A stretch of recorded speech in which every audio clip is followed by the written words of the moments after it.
So, we want to show you how to quantify your journey from not enough money to lots of money, or from sickness, arthritis in your hips, to feeling wonderful, or from a relationship that isn't working to one that is fabulous in all ways, or to a business enterprise that you can't get off the ground to one that is functioning so powerfully that thousands are employed and millions are benefiting. In other words, we want you to quantify your journeys between where you are and where you want to be. And the way you do that is by being aware that every indication to you is vibrational, and by understanding what the indicators are. This is always true. What I think and how I feel and what manifests is always a vibrational match. But here's the big kicker. What manifests isn't manifesting instantaneously.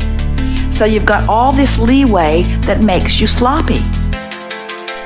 If you thought a negative thought and a brick would fall on your head every time, you'd clean up your thinking.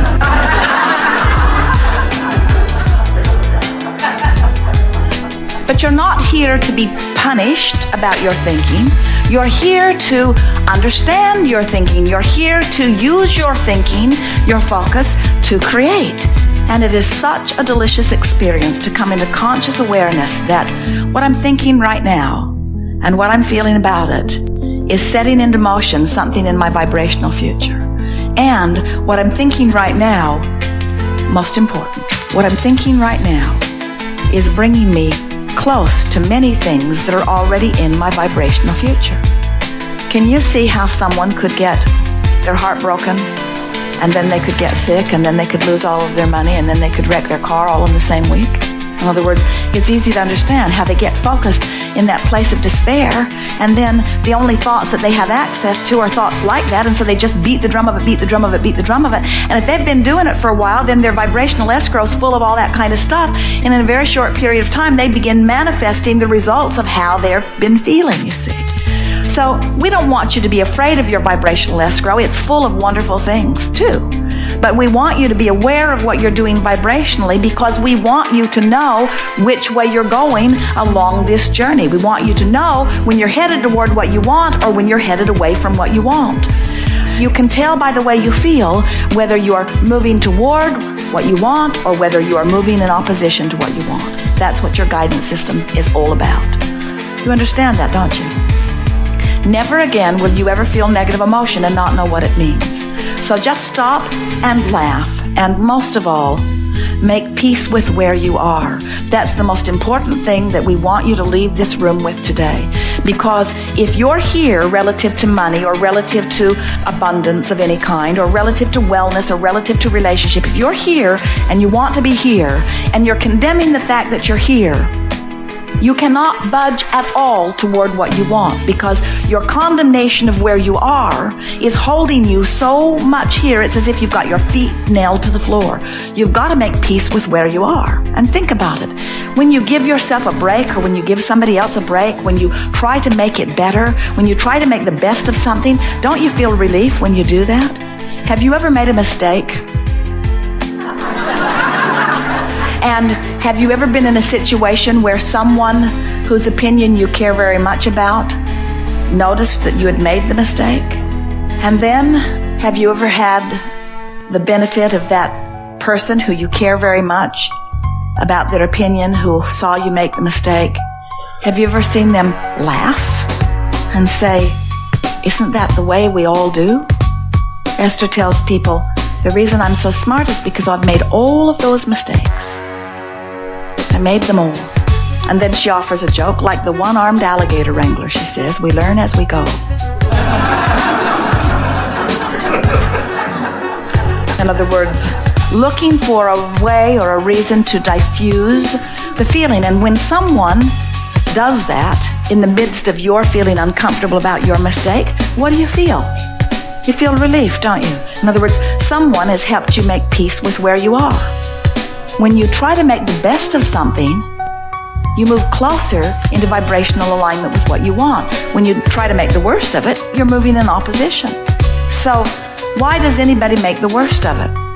Why do you make the worst of something? Well, you make the worst of it because every fiber of your being knows that things are supposed to go well for you. And when they're not going well, you're sort of freaking out because you know it is supposed to be better. And you've also had so many people say, now why did you do that? And so you've gotten in this habit of explaining. Because most of the people around you don't really remember about this vibrational stuff. Most of the people around you are living very conditional love. They tell you, I live unconditional love, but they don't. What they're living is, when I see that condition, I feel good, so I'll vote for that. When I see that condition, I feel bad, so I'll vote against that. We'll do everything in our power to get that away from us. And we say, that's very conditional love. That's saying, change the condition so that I can have a better feeling response to the condition. And it never works. It never ever works, because when you're looking at the condition that needs to be changed, you're activating the condition that needs to be changed in you, and you are becoming more of the problem that you're wanting to solve. That's why terrorism is becoming more. In other words, you just cannot kill everybody that doesn't agree with you. You can't do it. You'll kill enough of them, and pretty soon you'll be down to the nitty-gritty that is just you guys, and you'll start disagreeing with each other. In other words, you cannot get to where you want to be by pushing against what you do not want. It never ever works, you see. So what do you do? What do you do when you're standing in the midst of a culture, an environment, or a house, or a marriage, a relationship, a situation where you clearly see things that you do not want to see? What do? They make you feel bad when you see them. Don't you want to instruct those people to clean up their act? Little Kate, granddaughter Kate, 3 years old, adorable in every possible way. Esther looks at her and turns inside out with love. Kate is the perfect being. She is so lovable. So easy to love. Just look at her. Just listen to her. Just remember her. Just think about her in any way, upside down, all around. Just think about her. And love radiates from you. And shouldn't everybody damn well be that way? In other words, shouldn't everybody be that lovable? When you got a lovable one like that, sure makes you not like the ones that aren't lovable very much. And don't they all owe it to you to be just that lovable? And we say, therein lies your problem. There are lovable ones that you love, and then there are not lovable ones that you hate. And then you demand that they change the way they be so that you can feel better. And we say, oh, what a big job you have. Just when you get your son understanding what you need to be happy, trained really well, he meets some girl and does what she wants.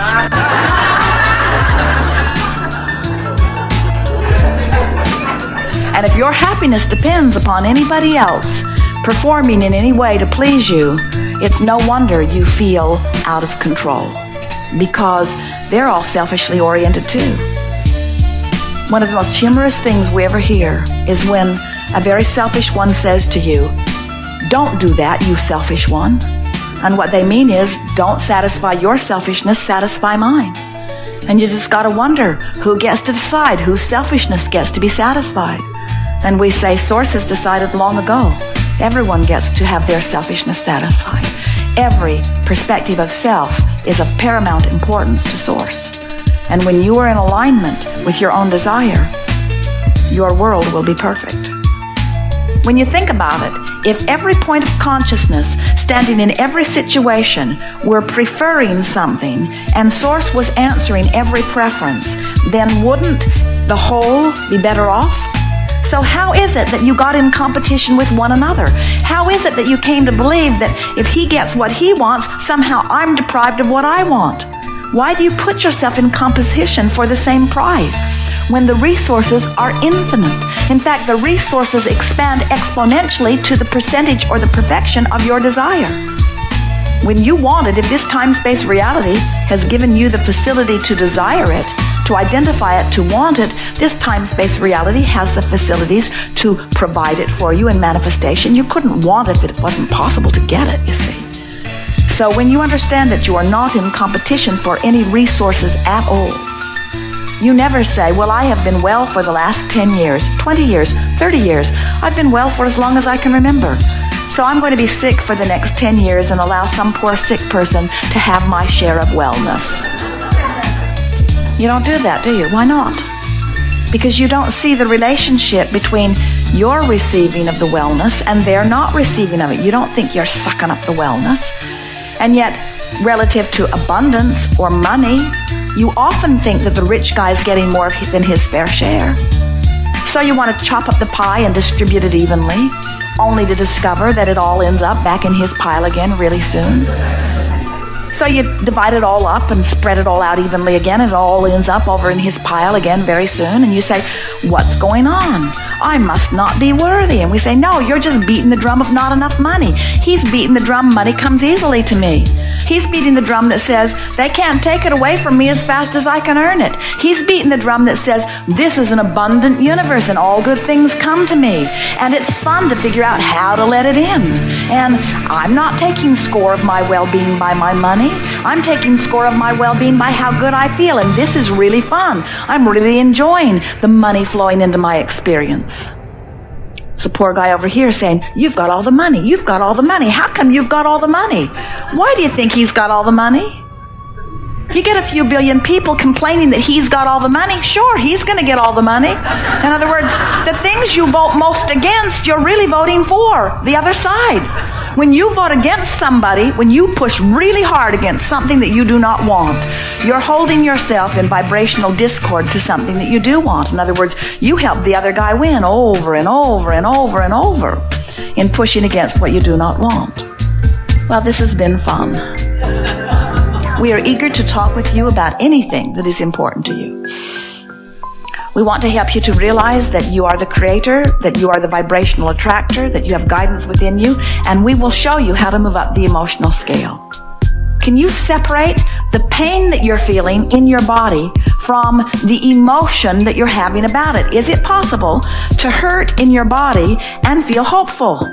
It is. And when you separate the emotion from the physical action state of being, is it possible to be bound in traffic that is not moving at all and be happy? Or when you're bound in traffic that is not moving at all, to just owe it to the world to be frustrated out of your mind. Frustrated out of your mind, practice it often enough, and you will be bound in traffic everywhere you go, even where there usually is not traffic that is binding. The universe will find a way of helping you to rendezvous. You'll brush your teeth just that much longer. You'll take that one more phone call, or you'll forget what you're doing and turn left instead of right, and you'll find yourself right in the middle of what you've been practicing vibrationally. But if you're sitting in traffic and you're enjoying what you're hearing on the radio or on your tape player, if you are sitting in traffic and you're singing with your kids, looking at the flowers out the window, making the best of your moment, making peace with where you are and choosing your vibration rather than letting the conditions choose your vibration. In other words, you're doing your own thinking. You're not just responding to conditions. You're thinking in spite of conditions or along with conditions. Can you feel the difference? When you start thinking regardless of the conditions will change. But if you only think about the conditions, nothing can change for you. You see it, you comment on it, you see it, you think about it, you see it, you tell others about it, you see it, you remember it, you see it, you comment on it, you see it, you tell others about it, and then it actualizes around you and you say, well, it's true. Shouldn't I tell the truth? And we say there are plenty of truths that make your heart sing and plenty of truths that make you feel sad. Tell the truths that make your heart sing and ignore the rest. Easier said than done, we know, but that is your work. Your work is to care so much about the way you feel that you are not willing to put up with anything that doesn't feel good. Not anything. Not a squeal in your sound system.